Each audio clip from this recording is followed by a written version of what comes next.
Welcome everybody! Today I want to do a little experiment. How much do you think I can get from a game with about 6 levels and no gameplay variety? Doing the same thing in the beginning as you do in the end, and that end only comes about an hour and a half after starting? This isn't gonna be a long one, folks, so sit back and relax. We're taking this baby into turbo! Space Raiders, let's go!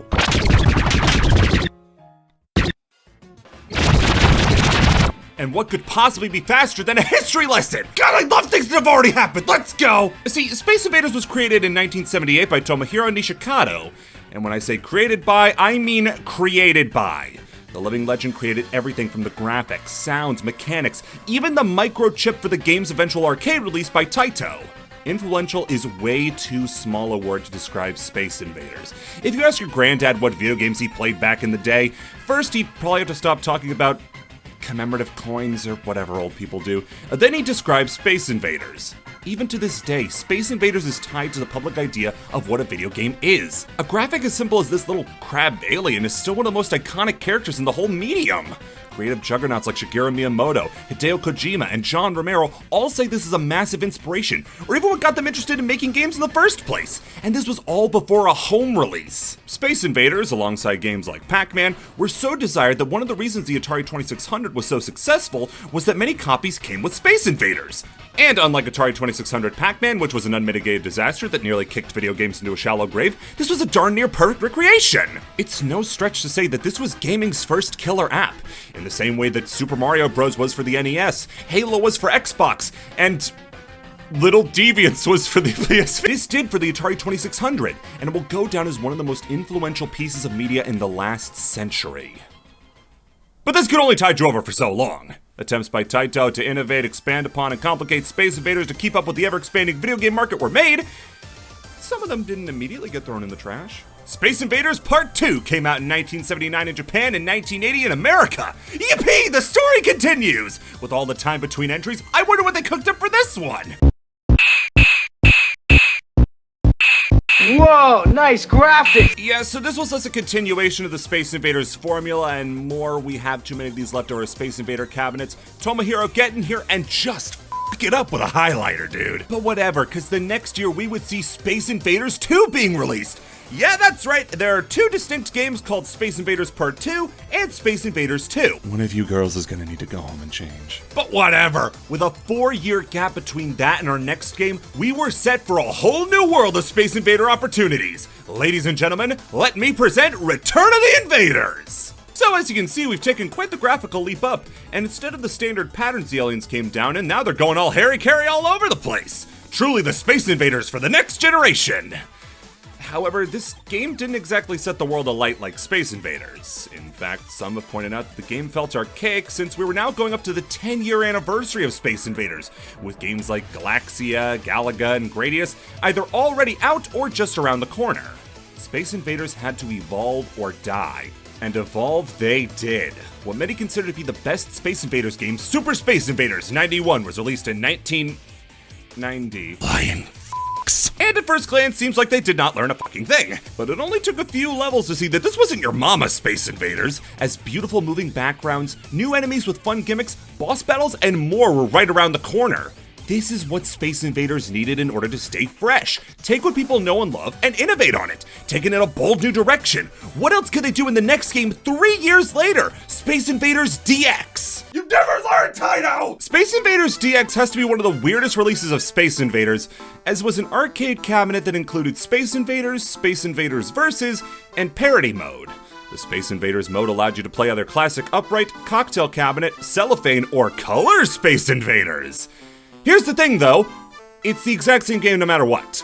All 4 options are literally just either color or aspect ratio switches. Oh, the Super Mario World cartridge comes with 2 ways to play. Either play it classic mode or turn your TV upside down. Versus mode is interesting, at least, for the fact that it spiced up the gameplay, since you're competing against somebody else. And shooting certain colored aliens either puts you in an advantage or adds more aliens to your opponent's screen. Kinda like Puyo Puyo. Parody mode is just Space Invaders, but different Taito games like Bubble Bobble and New Zealand Story get their graphics swapped out instead of the Space Invaders. But still, this was not a welcome addition to the family, purely because how much 91 was a step in the right direction, and DX was 2 steps back.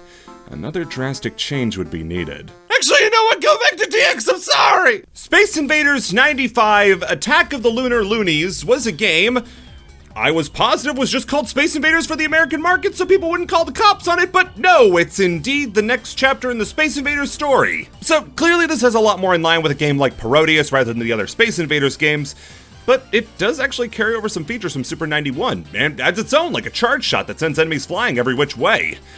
Odd to say, but I honestly think I prefer this to DX since at least this game tries so spectacularly to be different, instead of DX, which played it way too safe. And from there, Space Invaders mainly lived in compilation games, relegated to whenever Taito wanted to trot out its old games for a quick buck when a new console came out. The Saturn, the PS1, the new one DVD game console. Jesus, Space Invaders, have some self-respect. There was, however, one final attempt to bring Space Invaders back to the forefront. This wasn't going to have any of those dumb baby graphics from that innovator in the gaming space that he spent months lovingly crafting. Fuck him! This would be a dark, edgy Space Invaders. This wasn't your grandma's Space Invaders. This was Space Raiders.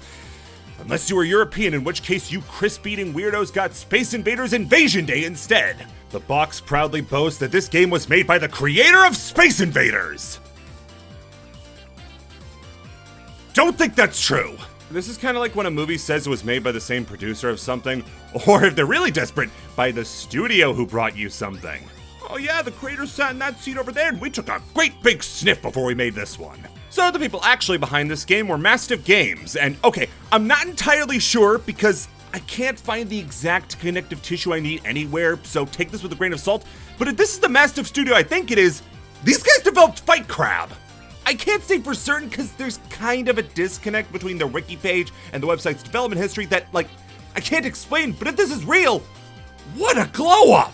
Speaking of Wikipedias, even the Space Invaders fan wiki doesn't classify this as the next Space Invaders game, instead saying it's a Taito game that resembles Space Invaders. Space Invaders was in a horrible car accident, and now it resembles Space Invaders after months and months of reconstructive surgery.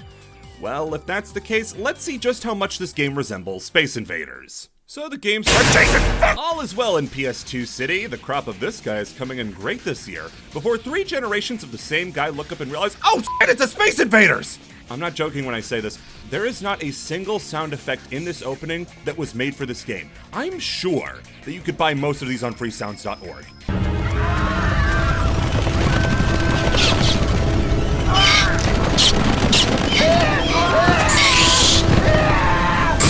It's then that we meet our cast of characters, first being Naji, a man who makes for possibly the easiest game of spot the main character ever. Ashley, who as the Wikipedia says, is a fashion photographer. This is important information, the aliens are going to want to know this. And I'm just hoping his name is Justin because I'm not checking to see if I'm right or not. Each one of them has their own reasons to fight back against the alien menace. Naji was made fun of for coming to work in full Saints Row cosplay. Some of Christian's stupid friends were eaten or something, and the love of Ashley's life was taken by the aliens. That's right, a Squall cosplayer she met at a con. And, if I may indulge for a second, how did the aliens break in exactly? Like, his jacket, perfectly preserved, is on the floor. The apartment wasn't broken into, and for an alien invasion, it's in decent shape, save for the Unabomber series of pictures on the wall. Did the aliens just politely come in one by one to each apartment and take him after he surrendered? Was he just out at the time and just left his lucky jacket behind? Has he actually been dead for 15 years and Ashley refused to let go even though the accident wasn't her fault? Please, Ashley, grief has made you a shell of your former self and we never stopped caring about you? Oh gosh, I just had to play to find out! Before we start the game, though, it does give us a pair of, and I'm using the dictionary definition here, folks, please don't be upset with me.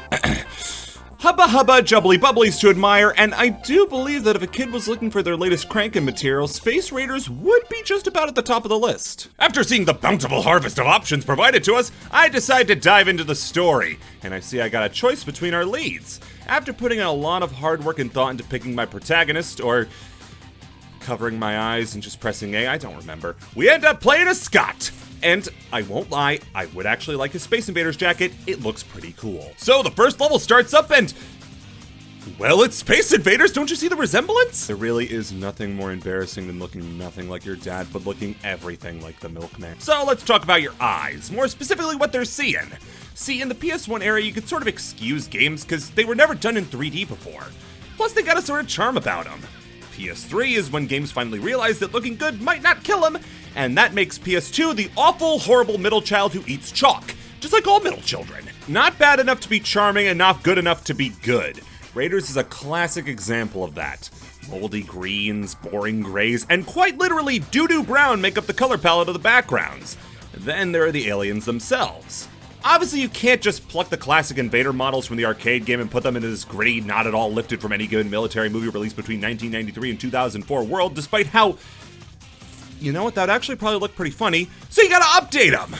To what? Just stuff, really. You get some enemies which look kind of like they stick to the idea of the original inspiration for the aliens being sea life, like crabs, but I don't know how common gun gremlins are in the briny depths. Yeah, there isn't a lot of consistency between alien designs. At one point, the main enemy type is a group of plants. Is this in an area where there are a lot of plants, you ask? Why, yes, it is a four-way intersection! You may be thinking, alright, Poindexter, enough with the gabbing about the graphics, get to the gameplay! You really want to hurt yourself like that? Your controls are control stick to move, A to shoot, X to throw a screen clearing grenade, Y to use a character-specific power, and the shoulder buttons for a quick dodge. Let's have a deep dive about how every single one of these inputs is bad. Control stick, leave the class, you didn't do anything wrong. So, shooting is fun. If you hold down the button, you get automatic fire, which beats mashing the button with your thumb, and I checked, it does make it come out faster, but I'm not wasting carpal tunnel on Space Raiders. So just hold down A to mow through the entire alien horde, right? Well, tough turkey, cowboy! This little counter below your points total is a combo gauge. Manage to hit all your shots and not miss, and your regular weapon will be upgraded. The game is incredibly stingy on what counts as a hit, and won't take your buff away as soon as you miss. It makes you wait till that shot disappears before it happens. Some of the bosses let shots fly harmlessly under their arm and ruin your string, and you have to get precise shots if you want to keep your combo going. Or, and this is just me, fuck the combo. Grenade! It's a screen clear. Make sure everything stays in check and you keep your nerves.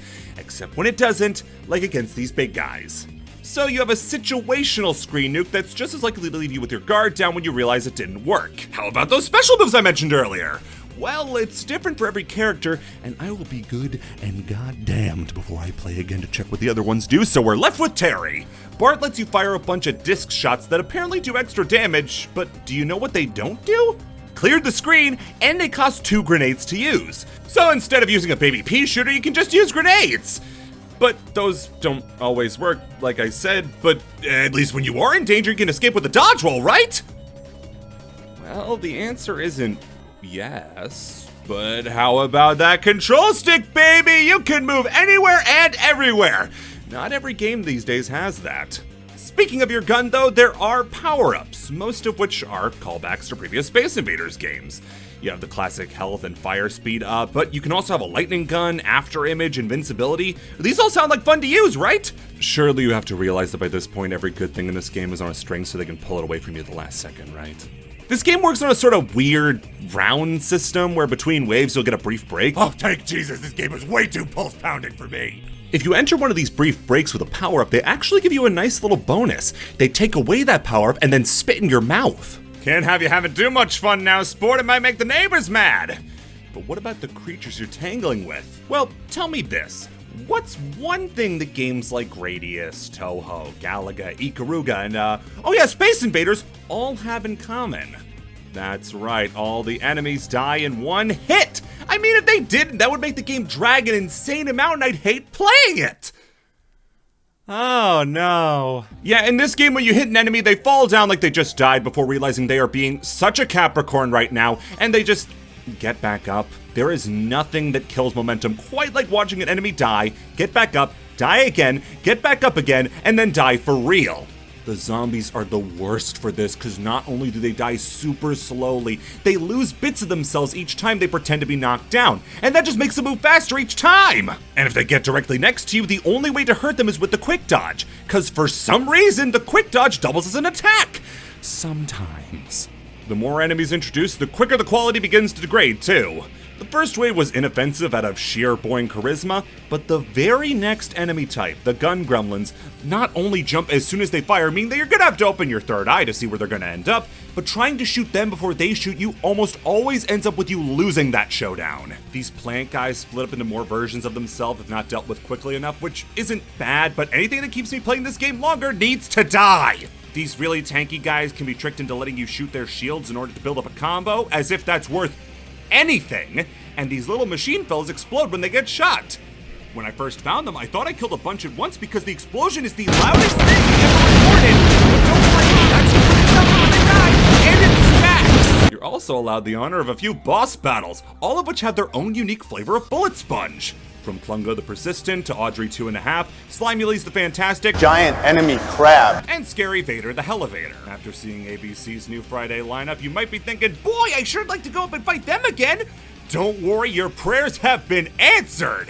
Get better prayers! After all the suffering this game makes you go through, how does it choose to finally end after, and I cannot stress this part enough, less than 2 hours? Well, first it moralizes to you about how you're invading the space of the aliens with our radio signals. Then you throw down with its two forms. The first being the sort of weird dragon robo-snake, which I think is meant to be a reference to Space Invaders, but really just comes off more as terrible. And the final fight with the mothership's core.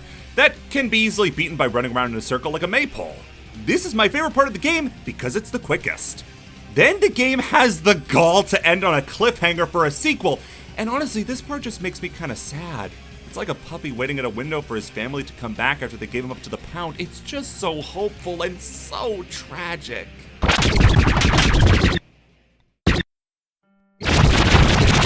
So we've seen the worst that the Space Invaders franchise can do because, trust me, this is as bad as it gets.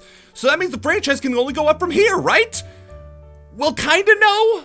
See, Space Invaders doesn't really exist as an ongoing franchise by this point, and it hasn't had a proper release Space Invaders game in a while, and that's mainly down to the fact that it's more of a kitsch historical artifact. You can't really update the game without making it seem like not Space Invaders anymore. Change the gameplay too much? Well, then it's just Galaga. Change the graphics? It's Ikaruga. Make it anime girls? Just don't try it, guys. It's scary.